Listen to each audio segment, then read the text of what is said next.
ब्राह्मे मुहूर्ते उत्तिष्ठे म्हणजे सकाळी लवकर उठण्याचा संकल्प तर आपण केलेलाच आहे, पण सकाळी उठल्यानंतर काय करायचं आहे तर फॉलो करायचं हे 20 मिनिटाचं आयुर्वेदिक मॉर्निंग रुटीन म्हणजेच आपली सकाळची चर्या। तर यासाठी आपण करणार आहोत पहिले तर शौचविधी उरकून घ्यायचा आहे। बऱ्याच लोकांना कॉन्स्टिपेशनचा त्रास असतो किंवा रेग्युलर वेळच्या वेळी पोट साफ होत नाही, तर त्या लोकांचा हा प्रॉब्लेम फक्त ब्रह्ममुहूर्तावर उठल्याने सुद्धा सॉल्व्ह होऊ शकतो।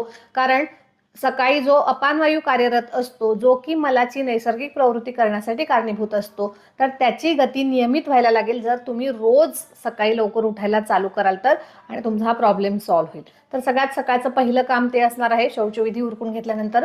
दुसरं महत्त्वाची क्रिया जी आपण करणार आहोत ते म्हणजे ब्रशिंग म्हणजे दंतधावन।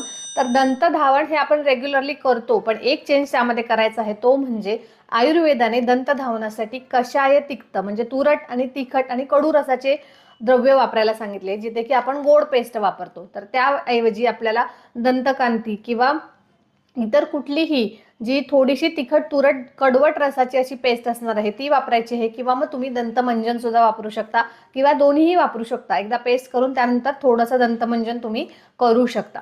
त्यानंतर पुढचं जे करायचं काम आहे ते म्हणजे टंग स्क्रॅपिंग, त्याला जीवा निर्लेखन असं म्हणतात। तर तोंडामध्ये जो अतिरिक्त साठलेला कफ असतो किंवा रात्रभराचा साठलेला कफ असतो, आम असतो, तो सगळा आपल्याला खरवडून काढायचा आहे, आणि याने सुद्धा आपली जी डायजेस्टिव्ह हेल्थ आहे ती इम्प्रूव्ह होणार आहे। त्यामुळे आवर्जून हे एक क्रिया आपल्या ब्रशिंग नंतर रुटीनमध्ये ॲड झाली पाहिजे। टंग स्क्रॅपिंग केल्यानंतर पुढचं जी गोष्ट आपल्याला करायची आहे ती आहे नस्य। नस्यासाठी आपल्या दोन्ही नाकपुड्यांमध्ये 2-2 थेंब, एक तर तुम्ही तिळाचं तेल वापरू शकता किंवा अणुतेल वापरू शकता किंवा गाईचं तूप सुद्धा वापरू शकता। तर ही नस्य केल्यानंतर पुढची जी स्टेप आहे आपली ती आहे गंडूश विधी, तैलगंडूश। यासाठी आपल्याला एक छोटीशी वाटीमध्ये थोडंसं तेल घ्यायचं आहे कोमट करून, मोस्टली तिळाचं तेल वापरू शकतो आपण यासाठी। तर हे जे तिळाचं तेल आहे हे तोंडात धरून ठेवायचं आहे, जोपर्यंत डोळ्यातून पाणी येत नाही तोपर्यंत हे तेल आपल्याला तोंडात धरून ठेवायचं आहे, आणि त्यानंतर हे तेल बाहेर टाकून द्यायचं आहे आणि मग गरम पाण्याच्या गुळण्या करायच्या आहेत। तर हे सगळे आपले सिक्वेन्स सकाळचे ठरलेले असणार आहेत।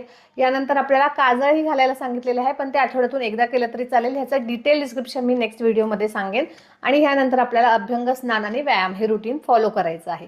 नक्की फॉलो करा, असं हे दिनचर्या रुटीन आहे, आणि ह्याचा तुमच्या हेल्थवरती खूप छान इम्पॅक्ट पडणार आहे। रुटीनली तुम्ही 1-2 आठवडे केल्यानंतरच तुम्हाला डिफरन्सेस जाणवायला चालू होतील। त्यामुळे नक्की फॉलो करा। व्हिडिओ आवडला असेल तर लाईक करा, शेअर करा, चॅनलला सबस्क्राईब करा। धन्यवाद।